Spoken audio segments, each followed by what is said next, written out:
पूरे बिहार में एक नारा और एक बैनर हमेशा देखने को मिलता है, वो है बेटी बचाओ बेटी पढ़ाओ। ये जो नारा है वो प्रधानमंत्री नरेंद्र मोदी द्वारा दिया गया, लेकिन बिहार के मुख्यमंत्री नीतीश कुमार भी ये नारा हमेशा देते हुए दिखाई देते हैं।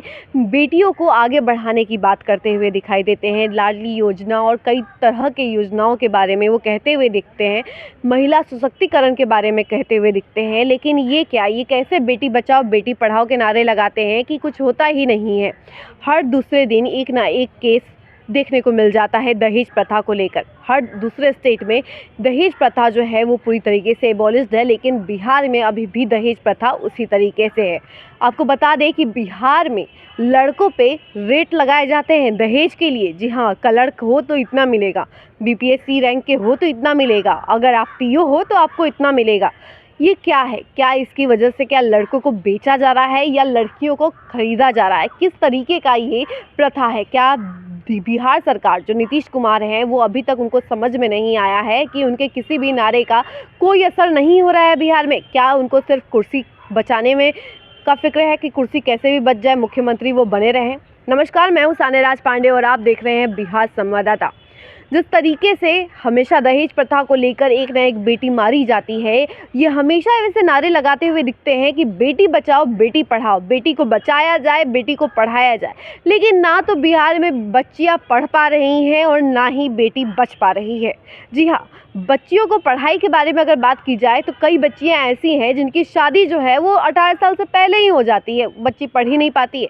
लेकिन वहीं दूसरी तरफ अगर उनकी शादी हो जाती है तो उनके परिवार वाले जो हैं, ससुराल वाले जो हैं, उनसे दहेज मांगना शुरू कर देते हैं। 1 लाख 2 लाख अगर लड़का कमाने लग गया है तो भैया आप तो हमको 3 से 4 लाख रुपए दे दो।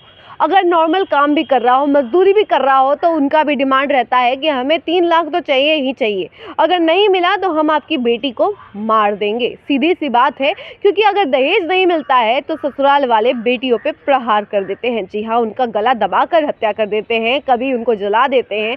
इस तरह की घटनाएं तो हमेशा सामने आती रहती हैं और ये बात कोई चौंकाने वाली नहीं है, क्योंकि अब जो है लोग वो समझ गए हैं कि हाँ ठीक है, अगर दहेज नहीं मिला है तो मारा गया है। क्योंकि अब दहेज लेना जो है बिहार में तो पाप माना नहीं जा रहा है, क्योंकि हमारे नीतीश कुमार ये नारा ज़रूर देते हैं कि नहीं बेटी बचाओ बेटी पढ़ाओ, लेकिन इस पर अमल नहीं किया गया है शायद अभी तक। नीतीश कुमार कहते हुए दिखाई देते हैं कि हम लाडली योजना लेके आ रहे हैं, महिला सशक्तिकरण की बात करते हैं तो कभी उनके ऊपर कमेंट करते हुए दिखाई देते हैं, तो कभी हमारे जो एनडीए के तमाम नेता है, सरकार है, वो अलग अलग जगहों पे जाके भाषण देते हुए दिखाई देते हैं कि बिहार में बेटियों को आगे बढ़ाया जा रहा है। वहीं आपको बता दें कि अभी इलेक्शन भी आने वाले हैं। ऐसे में अगर देखा जाए तो महिला प्रत्याशी भी नहीं है एनडीए की तरफ से, बीजेपी की तरफ से, जिसमें और दूसरी तरफ से देखा जाए तो महिला प्रत्याशी तो बहुत कम है। और जहाँ पे ये बात कही जाती है कि महिला सशक्तिकरण, महिला को बढ़ाया जाए, महिला को आगे बढ़ाया जाए, ऐसे में महिला प्रत्याशी देखने को नहीं मिल रही हैं। आपकी क्या राय है? आपको भी यही लग रहा होगा ना कि भाई इतना कहा जाता है महिला महिला महिला, तो ये महिला दिखती क्यों नहीं है? महिला ना प्रत्याशी है, ना ही पढ़ाई में आगे जा पा रही है, ना ही किसी और क्षेत्र में आगे जा पा रही है। कुछ गिनती के लोग होंगे, कुछ गिनती की महिलाएं होंगी जो आगे जा पा रही हैं। अभी भी महिला उतनी ही पीछे हैं जितनी पहले थी। नीतीश कुमार सिर्फ अपनी कुर्सी बचाने में लगे हुए हैं कि वो कैसे भी कुर्सी को बचा लें, क्योंकि मुख्यमंत्री पद है, मुख्यमंत्री पद को बचाना ज़रूरी है। बाकी महिलाएं बेटियां कहीं भी जाएं, चाहे वो जहन्नुम में जाएं, चाहे वो नर्क में चले जाएं, कहीं भी जाएं, लेकिन नीतीश कुमार को सिर्फ अपनी कुर्सी से मतलब है। क्योंकि बेचारी बच्चियों के साथ जो महज बहुत कम उम्र की होती हैं और अगर उनकी शादी कम उम्र में हो जाती है तो उनको प्रताड़ित करने लग जाते हैं उनके ससुराल वाले। ससुराल वाले कहने लग जाते हैं कि तुम दहेज लाओ, नहीं तो हम तुम्हें यहाँ से भेज देंगे, हम तुमको अपने पास नहीं रखेंगे। उनको प्रताड़ित कर दिया जाता है। और वहीं आपको बता दें कि नीतीश कुमार के गृह जिला नालंदा से एक मामला सामने आया है, जिसमें दहेज के लिए ससुराल वालों ने एक लड़की की हत्या कर दी है गला दबा के। जी हाँ, वैसे तो आपको बता दें कि आसपास के गांव वाले कहते हैं कि जो लड़की है उसको हमेशा प्रताड़ित किया जाता था।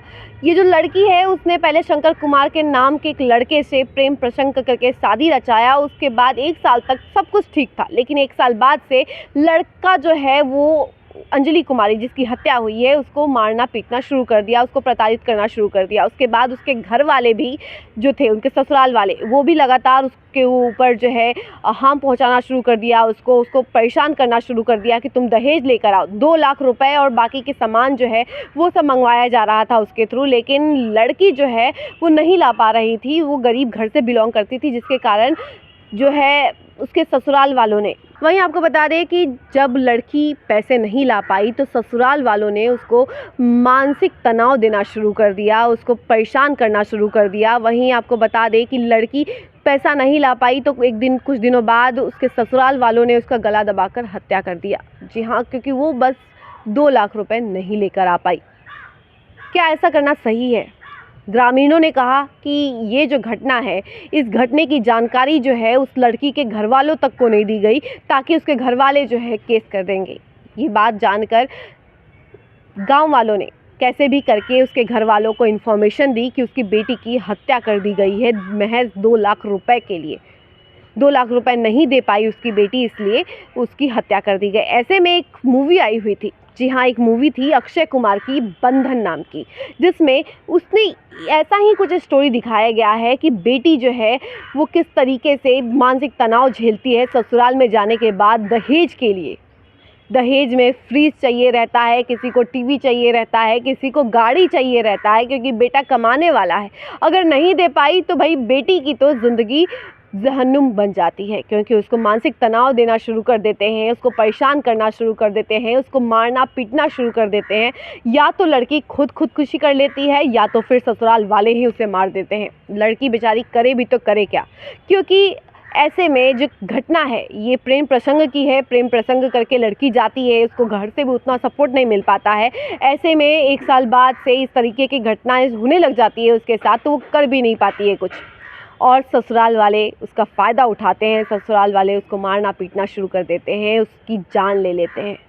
क्या गलती थी उस लड़की की कि वो ज़्यादा पैसे दे नहीं पाई, 2 लाख रुपए नहीं दे पाई अपनी ससुराल वालों को? यही गलती थी क्या उसकी?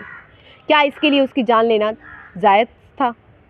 क्या उस लड़की की जान जानी चाहिए थी? नहीं ना।